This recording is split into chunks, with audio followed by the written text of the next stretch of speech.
déclaré à Moïse, homme de Dieu, au sujet de moi, au sujet de toi. Il a répondu, il a prononcé. La promesse n'a rien à voir avec moi. Dieu m'a dit. Je me sens bien. La promesse n'a rien d'éternité. Si Dieu l'a continué aujourd'hui,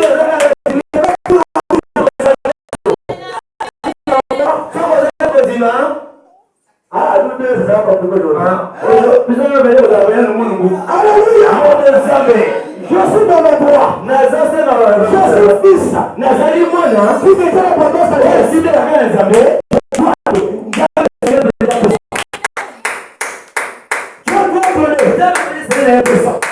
aujourd'hui, il va donner. Alléluia. J'avais vu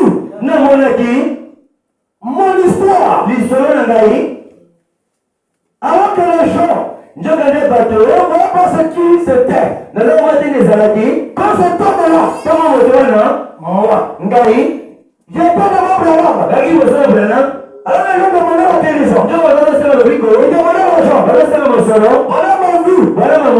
Il m'a dit, tu es venu ici pour une cause juste. Tu veux que le réveil s'éclate dans ton assemblée. Amen. Tu as dit oui. Le moment est descendu. Amen. Amen.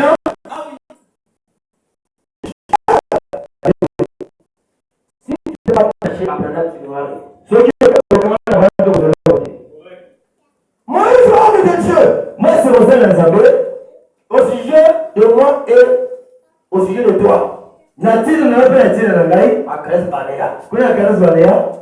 J'étais âgé de 40 ans. Lorsque Moïse, serviteur de l'Éternel, envoya à Kades Barnea pour explorer le pays. Il fit un rapport avec toi-tu de cœur. Mes frères, qui est monté avec moi, encourager le peuple. Moi, j'ai suivi pleinement la voie de l'Éternel, mon Dieu.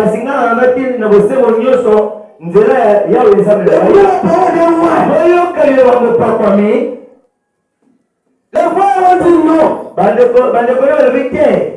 a dit oui.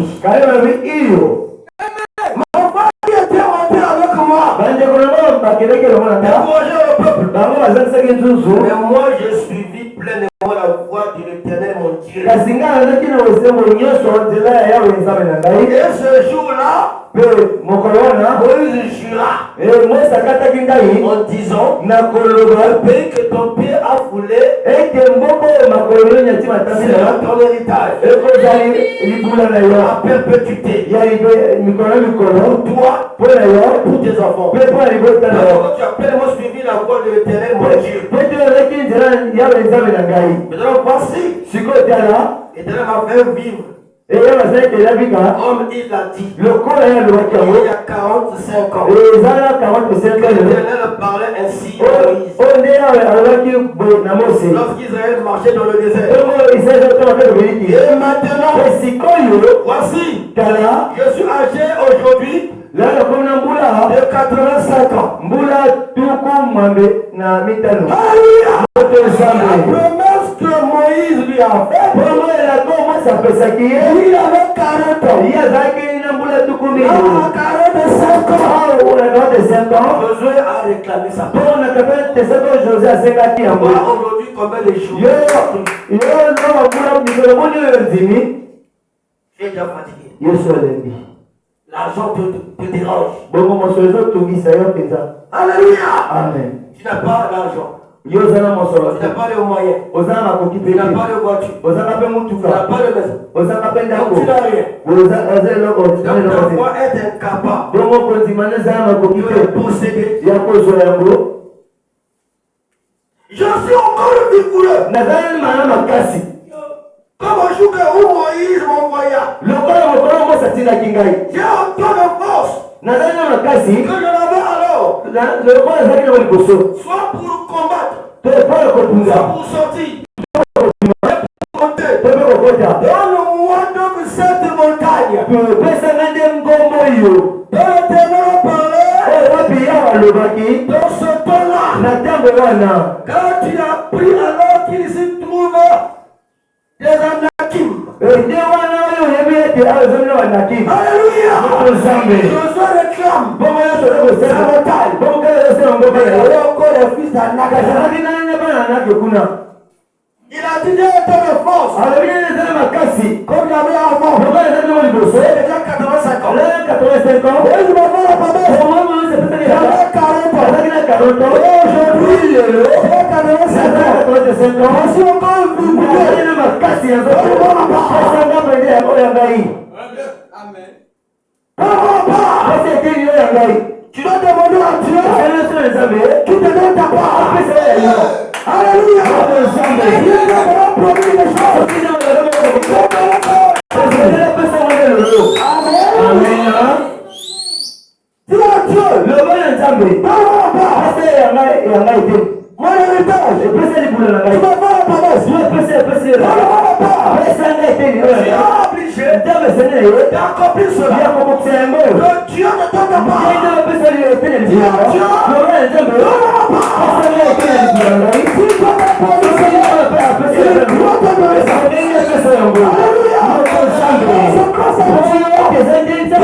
Dis à Dieu. Ma souffrance doit s'arrêter.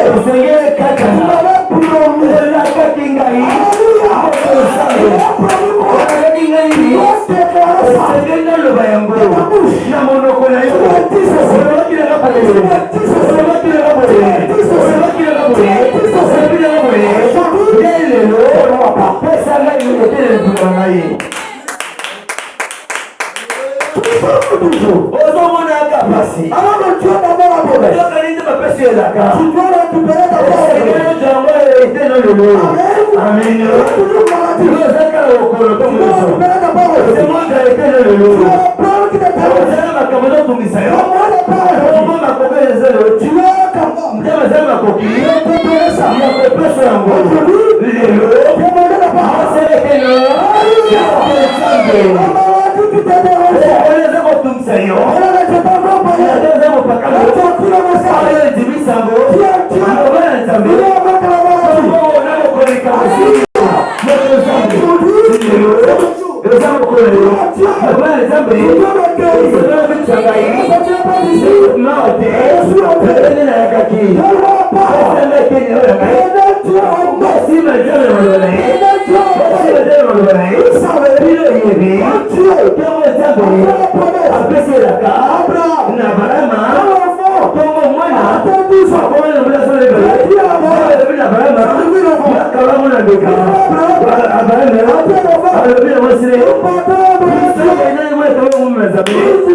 Mettez le son.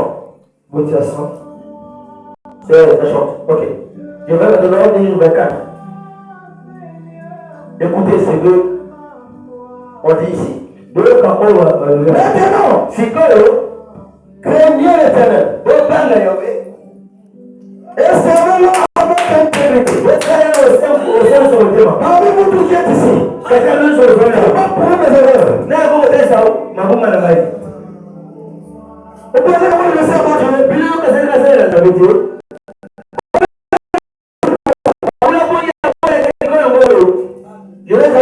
Dieu.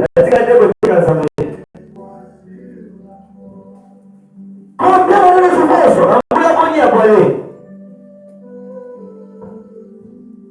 Je n'ai jamais trahi Dieu. Il y a des preuves sur la preuve.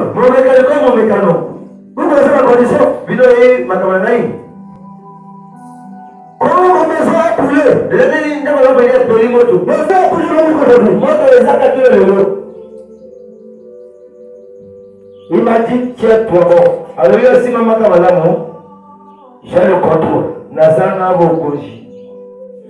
J'ai le contrôle. Je ne suis pas un enfant. Je suis père.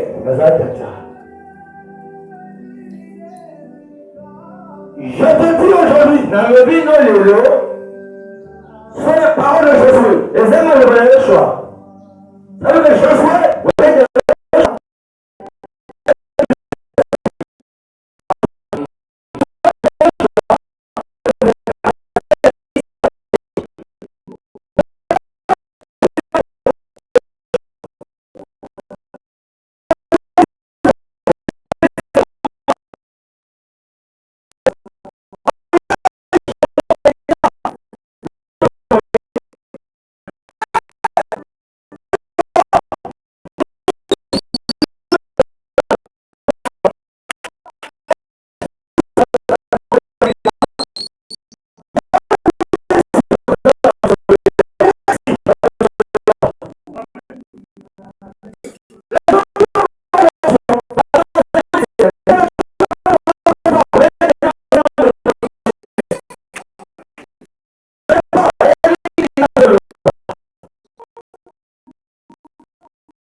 et savons avec intégrité.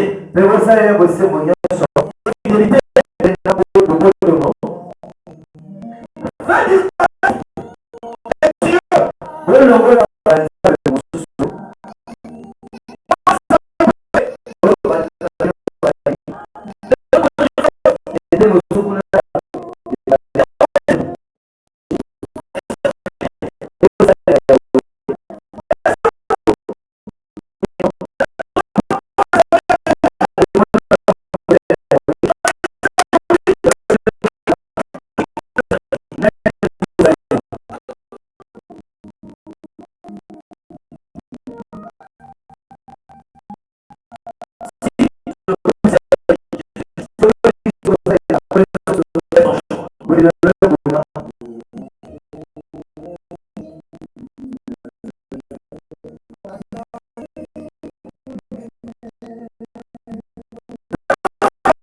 moi et ma maison.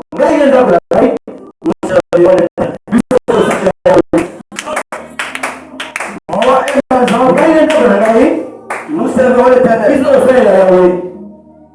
Le premier truc que ma femme,